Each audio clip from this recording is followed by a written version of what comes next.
Hello guys, welcome back to the channel R study Adda. Guys, आज हम start करने वाले हैं अपू के साथ 2.5 साल चैप्टर को। गाइस, इस चैप्टर के राइटर हैं आपके सत्यजीत राय जी। इस चैप्टर में पथेर पांचाली मूवी के बनाते टाइम जितनी भी प्रॉब्लम्स आई थी, उन प्रॉब्लम्स को, उन एक्सपीरियंस को एक्सप्लेन किया गया है। और पथेर पांचाली एक फेमस मूवी रही थी। तो हमारे राइटर बताना स्टार्ट करते हैं कि जब पथेर पांचाली मूवी की शूटिंग स्टार्ट हुई थी तो उसे बनने में 2.5 साल का समय लगा था, क्योंकि उस टाइम हमारे राइटर एक विज्ञापन कंपनी में काम किया करते थे। अब काम से जब उन्हें फुर्सत होती और जब उनकी जेब में गर्मी होती तभी वो काम स्टार्ट करते थे, अदरवाइज वो अपनी विज्ञापन कंपनी में ही काम करते रहते थे। अब मूवी बनाने के लिए बहुत सारे कलाकारों की जरूरत थी और कलाकार इकट्ठे करने के लिए एक आयोजन करना पड़ा। और आयोजन के दौरान उन्हें सारे कैरेक्टर मिल गए थे, बस अप्पू की भूमिका निभाने के लिए उन्हें एक 6 साल के लड़के की जरूरत थी जो नहीं मिल रहा था। इसके लिए उन्होंने न्यूज़पेपर में एडवर्टाइजमेंट भी दिया। और ये जो सारा प्रोसेस था, जितने भी कलाकार छांटे जा रहे थे, वो सब एक रस बिहारी एवेन्यू के घर में किराए के कमरे में हो रहा था। सारे बच्चे आते, वहां पर इंटरव्यू देते। एक बार तो एक आदमी अपनी लड़की को बाल कटवा कर ले आया था कि भाई इसे अप्पू का रोल प्ले करने दो। अब इन सारी चीजों से हमारे राइटर बड़े परेशान थे। एक दिन हमारे जो राइटर की वाइफ थी, उनकी नजर पड़ोस के ही एक लड़के पर पड़ी। उस लड़के का नाम सुबीर बनर्जी था और वही पथेर पांचाली मूवी में अप्पू का रोल प्ले करता है। फिल्म में बहुत ज्यादा टाइम लग रहा था। अब फिल्म बनने में टाइम लग रहा था तो बच्चे बड़े भी हो रहे थे। तो हमारे राइटर को डर था कि कहीं अप्पू 1.5 साल में बड़ा ना हो जाए, उसका फेस चेंज ना हो जाए, दुर्गा नाम की जो लड़की थी वो भी कहीं बड़ी ना हो जाए। बट हमारे राइटर की किस्मत अच्छी थी और दोनों बच्चों ने ज्यादा ग्रोथ नहीं की थी। अब गाइस, फिल्म की शूटिंग करने के लिए पालसिट नामक गांव जाया गया। वहां रेल लाइन के पास घास फूलों से भरे मैदान थे। उस मैदान में शूटिंग शुरू हुई। एक दिन में आधी शूटिंग ही हो पाई थी, क्योंकि भाई निर्देशक से लेकर कलाकार तक सब न्यू थे, तो सबको काम करने की अकल तो थी नहीं। सब काम देरी से हो रहे थे और सब घबरा रहे थे। बाकी का बचा हुआ सीन आगे शूट करना था, मतलब कुछ टाइम बाद शूट करना था। 7 दिन बाद फिर से वो लोग उस सीन को शूट करने के लिए वहां पहुंचे तो काशफूल गायब थे, क्योंकि उनको जानवर खा चुके थे।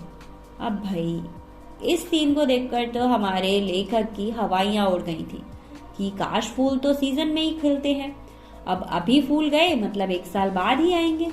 तो काश फूल का वेट करने के लिए अगली शरद ऋतु का वेट करना पड़ा। अब जो हमारे लेखक हैं वो नेक्स्ट ईयर शूटिंग स्टार्ट कराते हैं। उसी समय रेलगाड़ी के शॉट्स लिए जाते हैं। कई शॉट्स होने के लिए 3 रेलगाड़ी से शूटिंग की गई।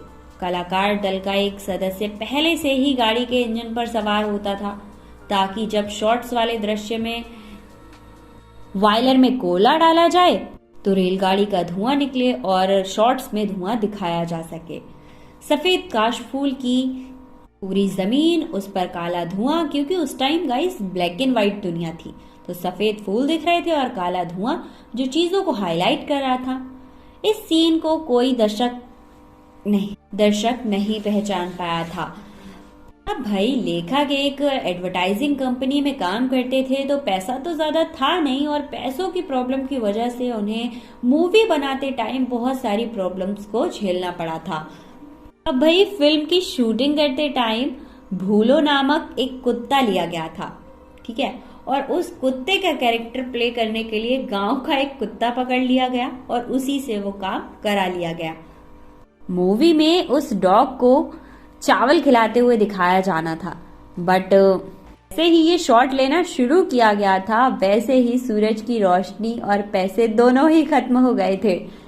तो हमारे राइटर 6 महीने बाद फिर से पैसे इकट्ठे करते हैं और फिर से बोडला गांव पहुंच जाते हैं। तो पता चला कि कुत्ता तो मर गया। फिर भूलो जैसा दिखने वाला एक कुत्ता पकड़ा गया और उससे फिल्म की शूटिंग पूरी की गई थी। अब हमारे राइटर के सामने एक नई प्रॉब्लम आ गई थी कि फिल्म में एक मिठाई बेचने वाला श्रीनिवास, अप्पू व दुर्गा के पास पैसे नहीं हैं। ठीक है, अब भाई अप्पू और दुर्गा दोनों श्रीनिवास से मिठाई खरीदेंगे और उस टाइम हमारे राइटर के पास पैसों की कुछ कमी थी, इसीलिए वो श्रीनिवास वाला शॉट आधा रह गया था। जब दोबारा शूटिंग करने पहुंचे तो श्रीनिवास का देहांत हो चुका था।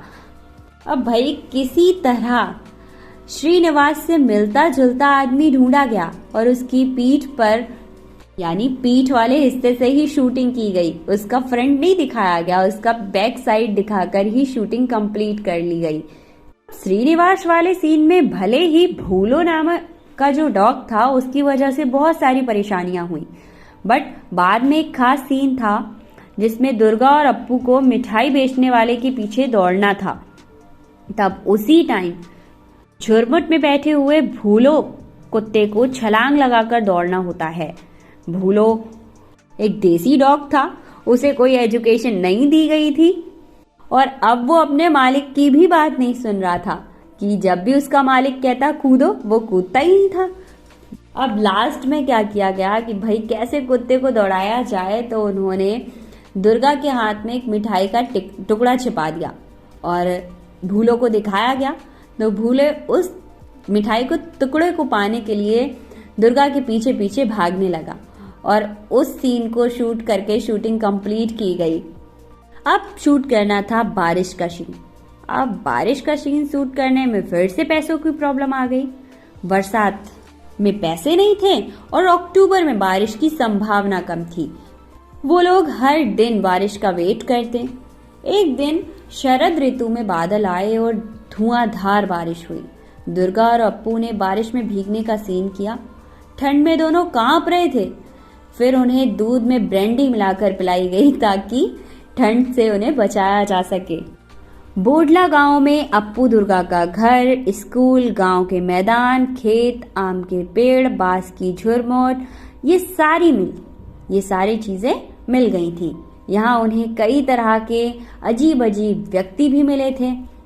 एक थे सुबोधा जो कि 60 साल से ज्यादा के थे और वो झोपड़ी में अकेले रहकर बड़बड़ाते रहते थे। फिल्म वालों को देखकर उन्हें मारने के लिए कहते थे। बाद में वायलिन पर लोकोक्तियों की धुनें बजाकर सुनाते थे। वो एकदम सनकी थे। उनसे हमारे राइटर की मुलाकात हुई। इसी तरह शूटिंग के साथ वाले घर में एक धोबी था जो पागल था। वो किसी समय राजकीय मुद्दों पर मतलब राजनीति वाले टॉपिक पर भाषण देने लगता था। शूटिंग के दौरान जब वो भाषण देता था तो उसका जो साउंड था वो शूटिंग करने में बहुत ज्यादा परेशान करता था। आपको पता है इतनी फेमस मूवी की शूटिंग करने के लिए यानी पथेर पांचाली की शूटिंग करने के लिए जो घर लिया गया था वो एक खंडर था। उसे ठीक कराने में 1 महीना लगा था। इस घर में कई कमरों में सामान रखा था और इसी वजह से पूरी फिल्म में उन रूम्स को नहीं दिखाया गया था। भूपेन बाबू जो थे वो एक कमरे में रिकॉर्डिंग मशीन लेकर बैठते थे। वे साउंड के बारे में बताते थे। एक दिन जब उन्होंने साउंड के बारे में पूछा गया तो आवाज नादर्द थी। उनके कमरे में एक बड़ा सांप खिड़की से नीचे उतर आया था जो उनकी बोलती बंद कर देता है। लोगों ने उसे मारने से रोका क्योंकि वो वास्तु सर्प था जो बहुत दिनों से वहां रह रहा था। इसीलिए लोगों ने कहा कि भाई इसे मत मारो, इसे जाने दो। ठीक है, तो इस तरह हमारे अप्पू के साथ 2.5 साल चैप्टर कंप्लीट करते हैं। एंड पथेर पांचाली मूवी में इतनी सारी प्रॉब्लम्स आई थी एंड बहुत ज्यादा फेमस हुई थी ये मूवी। मिलते हैं नेक्स्ट वीडियो में एक और चैप्टर के साथ। एंड गाइस सारे चैप्टर्स की वीडियोस यानी एक्सप्लेनेशन देखने के लिए आप डिस्क्रिप्शन को एक बार चेक कर लिया करो, वहां पर मैं प्लेलिस्ट लिंक दे देती हूँ। मिलते हैं नेक्स्ट वीडियो में।